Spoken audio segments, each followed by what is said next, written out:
Paytm ये एक ऐसी कंपनी है जिसने निवेशकों को कंगाल कर दिया है। करीब एक साल पहले ही पेटीएम की शेयर बाजार में एंट्री हुई थी। एलआईसी के बाद पेटीएम का दूसरा सबसे बड़ा आईपीओ था। निवेशकों ने मोटी कमाई के लक्ष्य को लेकर इस आईपीओ पर दांव लगाया था, लेकिन ये कंपनी निवेशकों की उम्मीदों पर खरी नहीं उतरी।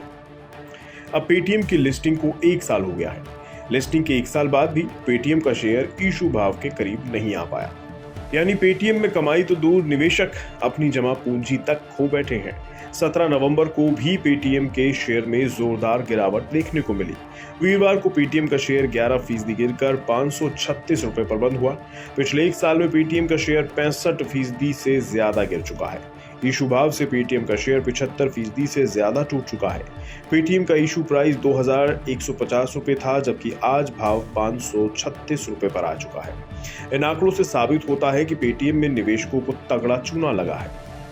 निवेशकों की गाढ़ी कमाई का 75% हिस्सा डूब चुका है। अब सवाल इस बात का है कि आखिर वीरवार को पेटीएम के शेयर में जोरदार गिरावट आई क्यों?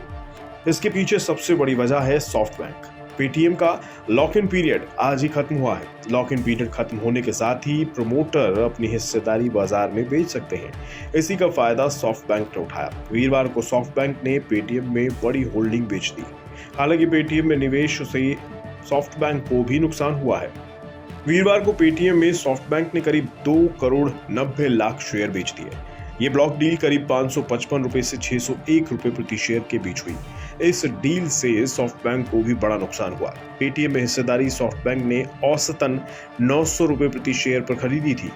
इस पूरी डील में सॉफ्टबैंक को ही करीब 39% का चूना लग गया है। इस डील के बाद सॉफ्टबैंक का पेटीएम में हिस्सा 17.45% से घटकर 12.9% है।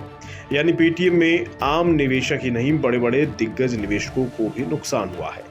पेटीएम के दूसरी तिमाही के नतीजों के बाद कई बड़े ब्रोकर्स ने पेटीएम में भरोसा जताया है। जेपी मॉर्गन ने ओवरवेट रेटिंग के साथ 1100 रुपए का लक्ष्य दिया है। आईसीआईसीआई सिक्योरिटीज ने बाय रेटिंग के साथ 1285 रुपए का टारगेट दिया है। बैंक ऑफ अमेरिका सिक्योरिटीज ने बाय रेटिंग के साथ 730 रुपए का लक्ष्य दिया था। अब ये सभी टारगेट धरे के धरे रह गए। हो सकता है लंबी अवधि में लक्ष्य हासिल हो जाए, लेकिन ऐसा होगा ये कहा नहीं जा सकता। पेटीएम की तरह नायका ने भी निवेशकों को तगड़ा झटका दिया है।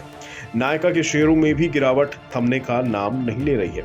एक हफ्ते में नायका के शेयर 7.5% टूट चुका है। पिछले 6 महीने में नायका 26% और एक साल में 48% गिरा है। यानी नायका में भी निवेशकों की वेल्थ आधी रह गई है।